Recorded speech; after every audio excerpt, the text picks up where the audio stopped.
Há uma razão pela qual o Nanga Parbat, no Paquistão, é chamado de montanha assassina. De alpinistas delirando com mal da altitude, a tentativas de resgate ousadas e impossíveis, até um massacre chocante. Essas são algumas das piores mortes na montanha assassina. 64 pessoas morreram tentando chegar ao topo do Nanga Parbat. E isso em apenas 287 tentativas de cume. Isso significa que 22% das pessoas que tentam o Nanga Parbat perdem suas vidas e a maioria acabará permanecendo no frio abraço da montanha pelo resto de suas vidas. Para comparar, só 4% dos alpinistas no Monte Everest morrem. Nanga Parbat é a 9ª montanha mais alta do mundo. Em costas íngremes, terreno difícil e a face de Amir tornam o Nanga Parbat um teste extremo até para alpinistas experientes desta lista.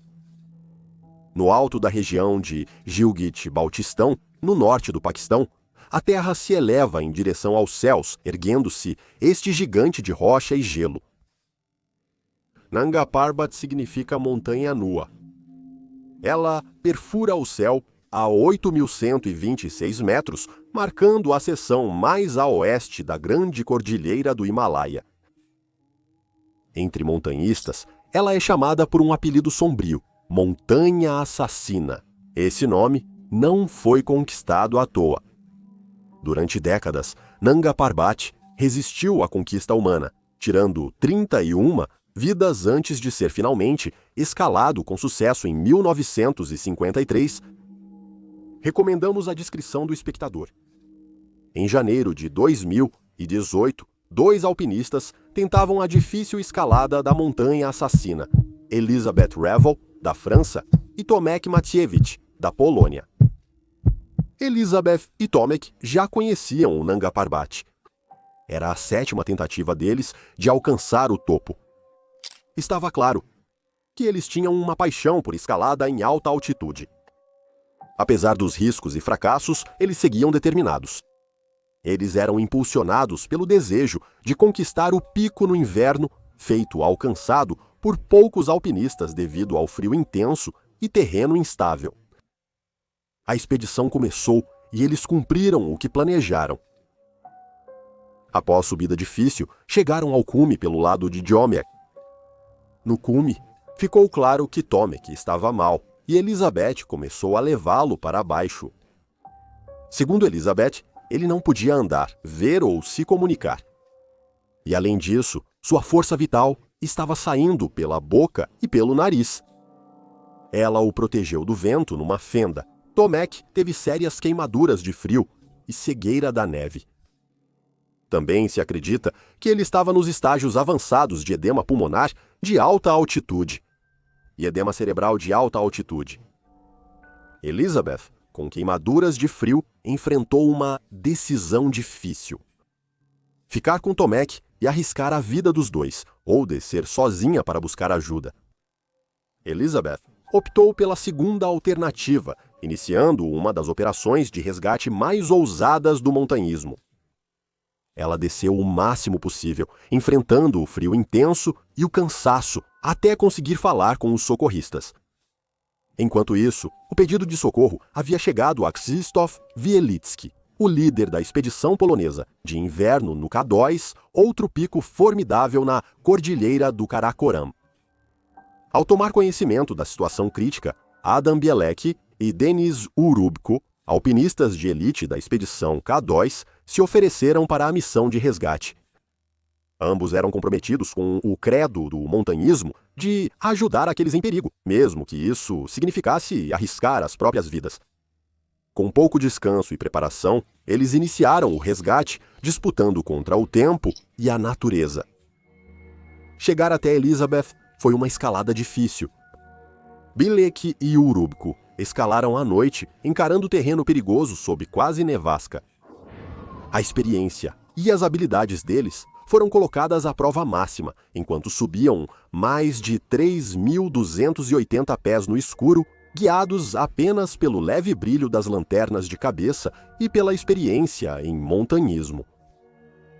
O clima estava implacável, com temperaturas despencando e ventos uivando, mas eles continuaram, movidos pela esperança de salvar um companheiro de escalada. A cerca de 21.980 pés, encontraram Elizabeth, fraca, porém viva. Quando chegaram, Elizabeth pesava só 45 quilos. Seus membros congelados e o cansaço eram evidentes, mas seu espírito ainda estava intacto. O alívio deles foi imediato, mas logo sumiu, ao perceberem que Tomek ainda estava mais acima, sozinho e em estado crítico. O foco deles agora era garantir a descida segura de Elizabeth. Quando começaram a descer, as condições pioraram. A tempestade se intensificou, reduzindo a visibilidade a quase zero e tornando cada passo potencialmente fatal. As habilidades de montanhismo, de Bilac e Arúbico e a força combinada deles permitiram que guiassem Elizabeth pelas encostas traiçoeiras, um passo doloroso de cada vez. A descida era uma corrida contra o tempo, já que cada momento passado na montanha aumentava o risco de mais casos de congelamento e hipotermia. Enquanto isso, no acampamento base, a tensão e a ansiedade estavam à flor da pele. Alpinistas do mundo todo acompanhavam as notícias torcendo por um resgate bem-sucedido.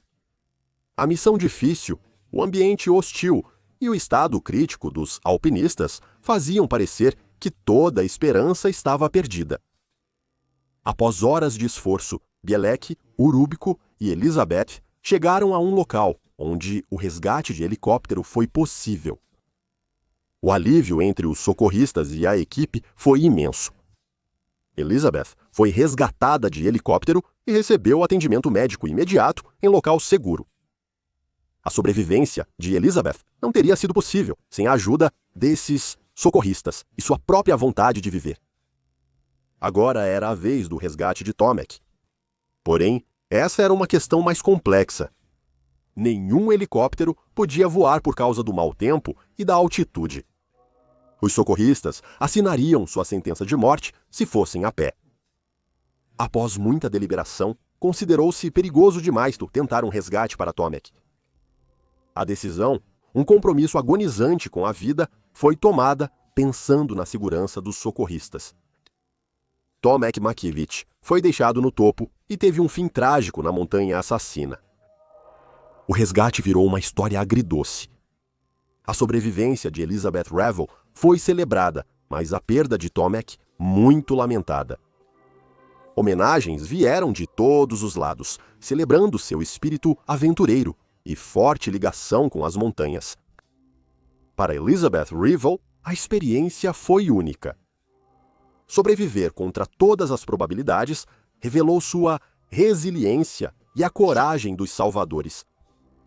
Para as famílias e amigos de Tomek Makiewicz, a montanha agora ocupa um lugar sagrado, o local de descanso final para um alpinista, cujo espírito fará parte de Nanga Parbat para sempre.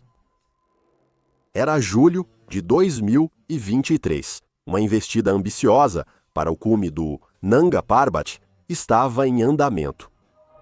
As equipes decidiram pular o estabelecimento do Campo 4, normalmente montado a cerca de 7.400 metros, e em vez disso, iniciaram suas tentativas a partir do Campo 3, situado a 6.800 metros.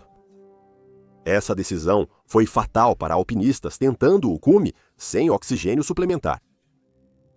Entre aqueles que tentavam alcançar o cume sem oxigênio, estavam 3 alpinistas poloneses, Piotr Krzyzewski, Paweł Kopeć e Waldemar Waldy Kowalewski. Os 3 alpinistas alcançaram o cume, mas nem todos voltaram vivos. Muitos alpinistas os acompanharam para experimentar a glória de alcançar o topo do Nanga Parbat. Apesar de não existir um acampamento 4 formal, Salius Demulavicius e uma equipe italiana montaram barracas ao redor. Eles estavam aclimatados e montaram o acampamento 4 informal a 7.350 metros, decisão que logo se mostrou importante. Enquanto se preparavam para tentar o cume, encontraram sua barraca transformada em posto de socorro para alpinistas em dificuldade que desciam. Naquele dia, muitos alpinistas sofreram queimaduras pelo frio devido às temperaturas em queda. Flor Cuenca, experiente alpinista peruana que escalou Nanga Parbat sem oxigênio, encontrou vários alpinistas em apuros na descida. Ela testemunhou as consequências da decisão da equipe comercial de ignorar o acampamento 4. Começar do acampamento 3 implicava uma subida bem mais longa e uma descida ainda maior. Os alpinistas estavam exaustos, com queimaduras de frio, e alguns alucinavam pelo mal da altitude. A equipe lituano-ucraniana azerbaijana sacrificou sua própria tentativa de chegar ao cume para ajudar aqueles que precisavam. Damulavicius relembrou o caos. Um pedido de socorro assustador ecoou no rádio durante a tempestade, relatando alpinistas em perigo. Os 3 alpinistas poloneses, Piotr Krzyzowski, Paweł Kopeć e Waldemar Waldy Kowalewski, conseguiram chegar ao cume em momentos diferentes. Nenhum deles usou oxigênio suplementar, um feito impressionante. A descida pela montanha assassina foi desafiadora demais. Waldy Kowalewski está desorientado. Ele precisa de ajuda para descer. Paweł sofre de mal de altitude e já não lembra o próprio nome. Damulavicius então pediu pelo rádio para que alguém trouxesse oxigênio para Paweł Kopeć. Damulavicius disse que os alpinistas congelados entraram no vestíbulo da barraca. Uma forte nevasca cobriu a barraca de neve. Servimos chá para todos e tentamos entender a situação pedindo informações. Por volta da meia-noite, percebemos que era Chaba pedindo ajuda para descer e que Paweł talvez estivesse em perigo maior. Por volta da 1H Damulavicius e sua equipe deveriam partir para o cume, mas esqueceram esse plano ao tentar ajudar outros alpinistas desorientados e doentes. Um alpinista do lado de fora avisou que Paweł Kopeć, aguardando oxigênio de um acampamento inferior, chegou perto, mas precisava de ajuda. O alpinista seguiu descendo até o campo 3. A tempestade seguia forte e os alpinistas lutavam por um local seguro enquanto aguardavam resgate. Paweł Kopeć precisava de ajuda séria. Outros alpinistas tentaram ajudá-lo, mas o estado de Kopeć piorou. As experiências de Cuenca acrescentaram à história terrível. Ela encontrou mais alpinistas em condições críticas e até encontrou um carregador de alta altitude, Akbar, totalmente abandonado na neve no acampamento 3. Ela, horrorizada com o tratamento aos alpinistas, ofereceu abrigo e combustível. Enquanto os alpinistas chegavam ao cume e desciam, a tempestade piorava. Damulavicius e sua equipe seguiram ajudando quem precisava, incluindo um alpinista desorientado e sem luvas. Mesmo cansados, ofereceram chá, abrigo e calor aos alpinistas em dificuldade. A noite no acampamento 4 foi longa e fria. Paweł Kopeć estava deitado a 7.340 metros de altitude. Ele desmaiou a 180 metros da barraca em mau estado. Tentaram ajudá-lo a levantar, mas suas pernas não funcionavam. Damulavicius foi procurar ajuda.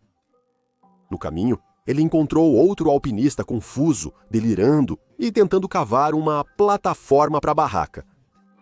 Ele o levou a uma barraca próxima para ser cuidado.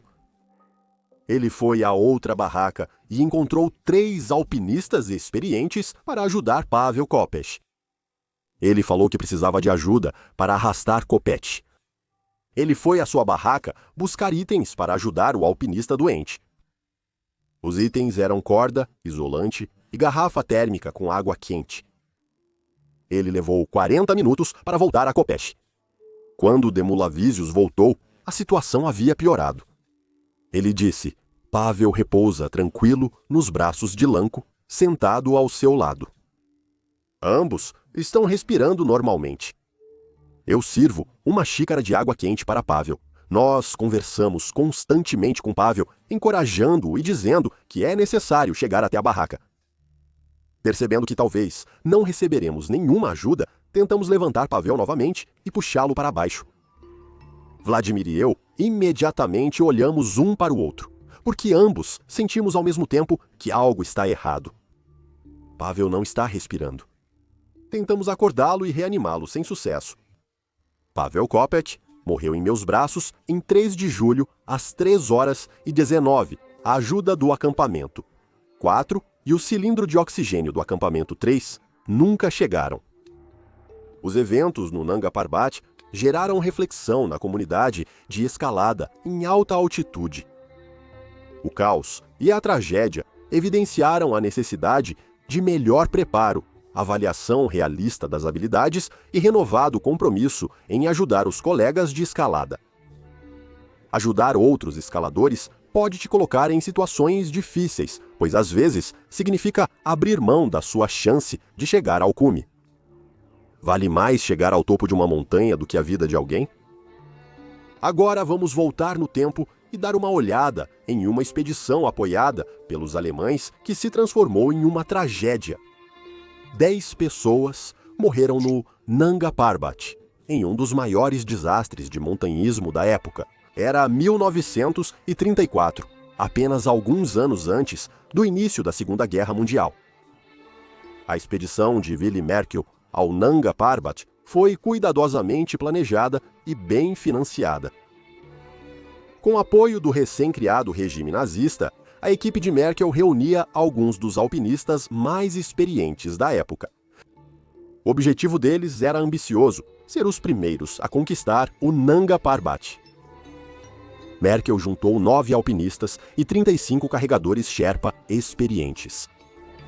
Além disso, 600 carregadores locais foram contratados para transportar 570 cargas de equipamento por 320 quilômetros até a base da montanha. Após 17 dias de caminhada por montanhas nevadas, a equipe montou o acampamento base a 4.000 metros na clareira do Conto de Fadas. Então, iniciaram a difícil missão de montar acampamentos mais altos e levar suprimentos para cima da montanha. A expedição progrediu bem, montando rápido os acampamentos 2 e 3. A primeira tragédia ocorreu em 7 de junho, quando Alfred Drexel sofreu grave mal de altitude no acampamento 3. Apesar dos esforços para trazê-lo para baixo e fornecer cuidados médicos, Drexel morreu de edema pulmonar no dia seguinte.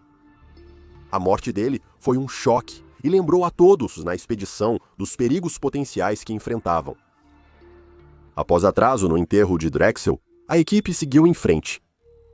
Em 22 de junho, estabeleceram o acampamento 4 a 6.100 metros como acampamento base avançado.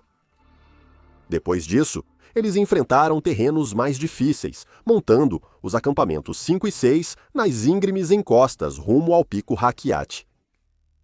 Em 4 de julho, a equipe alcançou o acampamento 6 a 6.900 metros de altitude. Com tempo favorável e progresso constante, estimaram estar a 3 ou 4 dias do cume.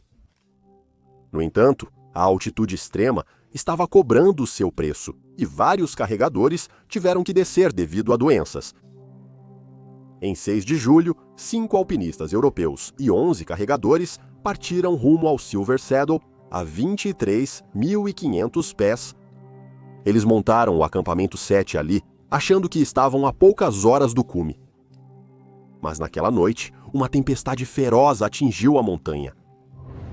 Por 2 dias, ventos com força de furacão e neve pesada prenderam os alpinistas em suas barracas. Em 8 de julho, com condições piorando e suprimentos no fim, Merkel mandou todos descerem ao acampamento 4. A descida virou uma luta desesperada pela sobrevivência. A neve cegante limitou a visão a 10 metros e o vento quase derrubava os alpinistas da montanha. O grupo se dividiu durante o caos. 2 alpinistas europeus e 3 carregadores formaram uma equipe para abrir caminho. Eles chegaram ao acampamento 4 naquela noite, mas o resto do grupo não chegou. Nos dias seguintes, pequenos grupos de sobreviventes lutaram para descer a montanha em condições terríveis. Durante esse período, o pior começou a acontecer. muitos alpinistas e carregadores começaram a sucumbir à exposição, exaustão ou quedas nesse sofrimento. Alguns alcançaram os acampamentos 5 ou 6 antes de sucumbir aos elementos. Outros ficaram presos em acampamentos mais altos, incapazes de descer pela neve profunda e pelos ventos fortes. Em 12 de julho, socorristas do acampamento 4 chegaram ao 5, mas a tempestade os obrigou a descer.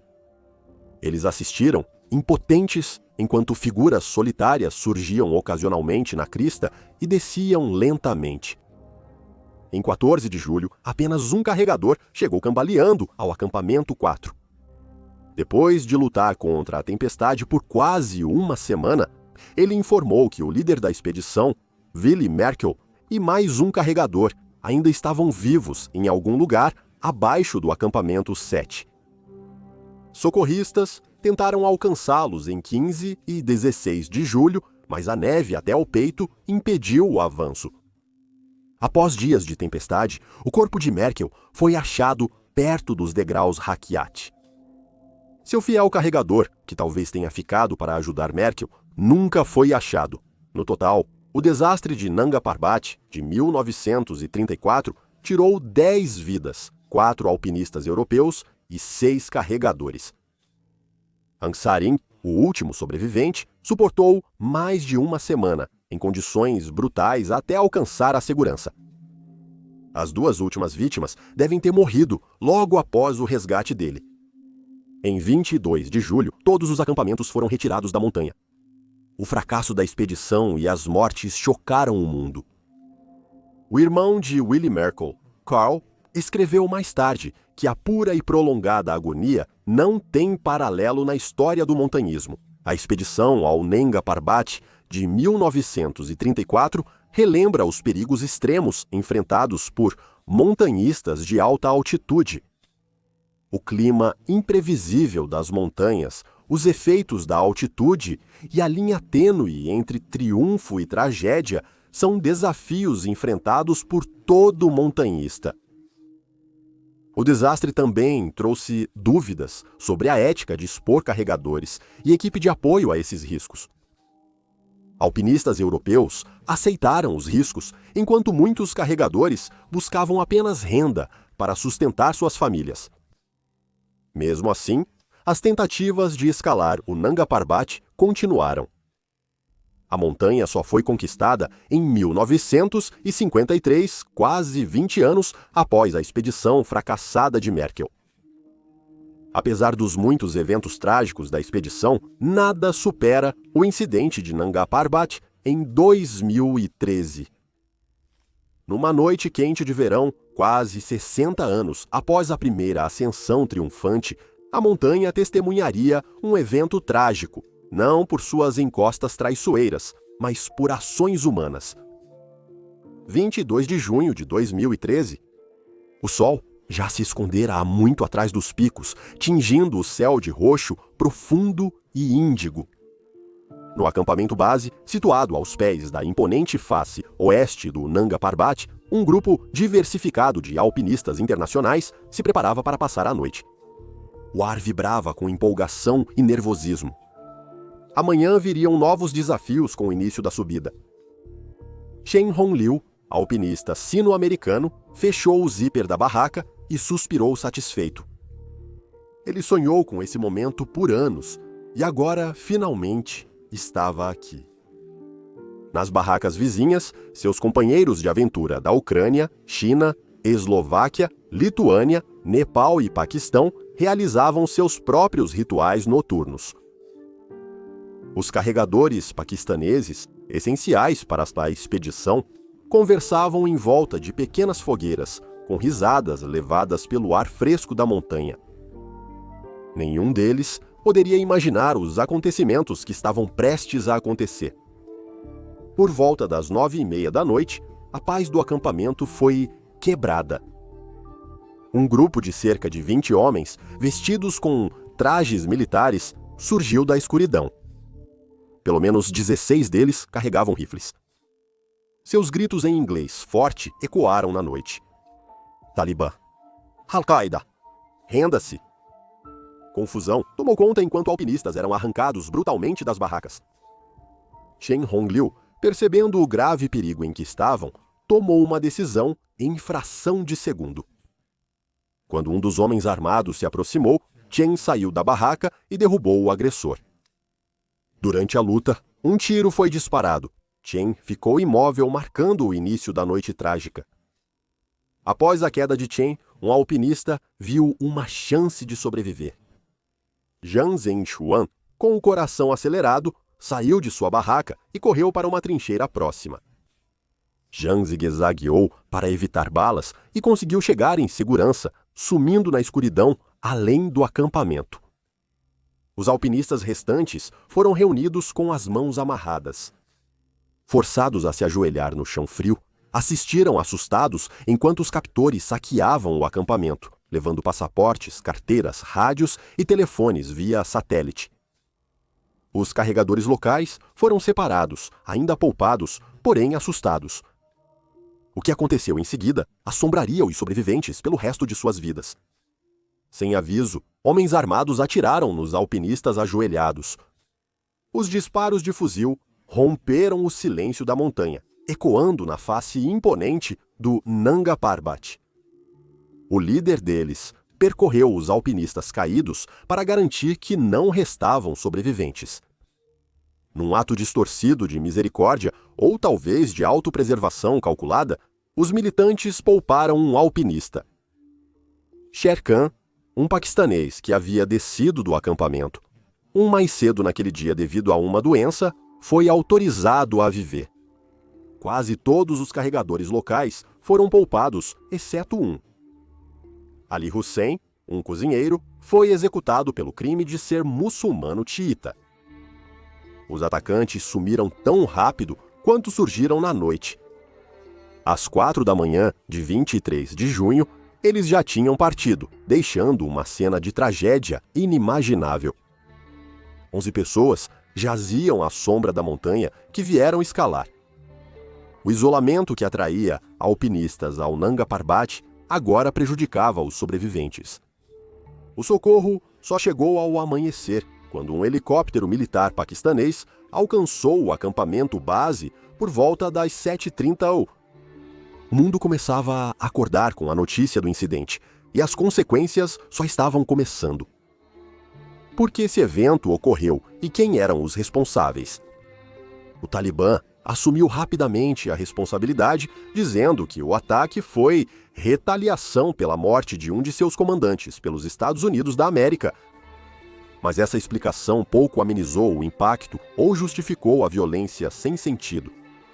Gilgit Baltistão, região próxima ao Nanga Parbat, era considerada segura para turistas e alpinistas. Esse ataque destruiu essa ilusão e fez o governo paquistanês correr para responder. Sob forte pressão interna e internacional, autoridades paquistanesas iniciaram uma grande caçada aos responsáveis. O terreno, antes usado pelos atacantes, virou um labirinto para as forças de segurança vasculharem. Seus esforços logo deram frutos.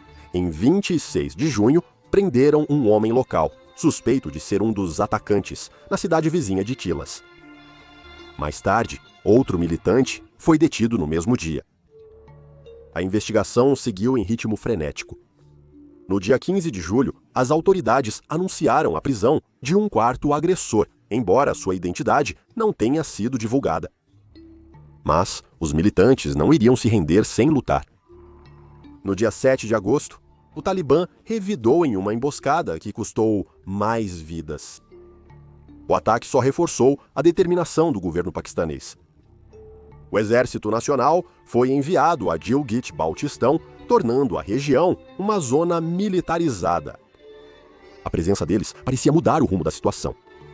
Em 19 de agosto, as autoridades anunciaram com orgulho a prisão dos 20 envolvidos no ataque ao Nanga Parbat. Entre os detidos estava o suposto mentor, Karibullah, líder da seita de Chilas do Talibã. Enquanto os investigadores reuniam os fatos da noite, uma cena assustadora surgiu. Eles achavam que o plano era roubar os alpinistas e sequestrar Chen Hongliu, o sino americano, como moeda de troca com os Estados Unidos da América. Com a morte de Chen na luta inicial, Caligula teria ficado furioso e mandado executar todos os alpinistas. A justiça, ao que parecia, tinha sido rápida e abrangente. Mas no complexo mundo da política e da aplicação da lei no Paquistão, as coisas raramente são como parecem. Um ano depois do ataque, relatos preocupantes surgiram. Dos 20 presos, só 5 continuavam sob custódia policial. Ainda mais perturbadoras foram as alegações de um dos investigadores originais, que afirmou que apenas um dos que ainda estavam detidos tinha realmente ligação com o ataque em Nanga Parbat. Segundo ele, o restante confessou sob coação. A reviravolta final dessa história trágica foi em 27 de fevereiro de 2015, em uma tentativa ousada de fuga na prisão distrital de Gilgit-Baltistan. Um dos atacantes do Nanga Parbat conseguiu escapar. Habibur Rahman, seu nome agora conhecido pelo mundo, desapareceu na paisagem acidentada. Segundo os relatos mais recentes, ele continua foragido, um lembrete fantasmagórico daquela noite sangrenta na montanha assassina. Nos anos desde o ataque, Nanga Parbat continuou a atrair alpinistas, seu chamado irresistível sendo forte demais para resistir. Para quem conhece sua história, a montanha carrega um peso extra. Ela representa não apenas um teste de resistência e habilidade humana, mas também um monumento a vidas tragicamente interrompidas e sonhos não realizados. Os eventos de 22 de junho de 2013 revelam a fragilidade da vida, a crueldade humana e também a resiliência do espírito humano. Alpinistas ainda vêm para se testar contra a montanha assassina, recusando-se a deixar que o medo apague a chama da aventura. Enquanto o sol se põe atrás do Nanga Parbat todas as noites, pintando o pico coberto de neve em tons de dourado e carmesim, não há como não parar e lembrar. Lembrar das vidas perdidas, da coragem demonstrada e do fascínio duradouro das montanhas que continuam a nos chamar, apesar dos riscos e tragédias. Pois naquelas montanhas imponentes encontramos não apenas desafio e perigo, mas também beleza, paz e uma conexão com algo maior do que nós mesmos. Assim, a história do Nanga Parbat segue, escrita em rocha, gelo, sangue e coragem, testemunho da complexidade da experiência humana frente às maiores criações da natureza. Obrigado por assistir e nos vemos no próximo vídeo. Seja ousado e viva com coragem.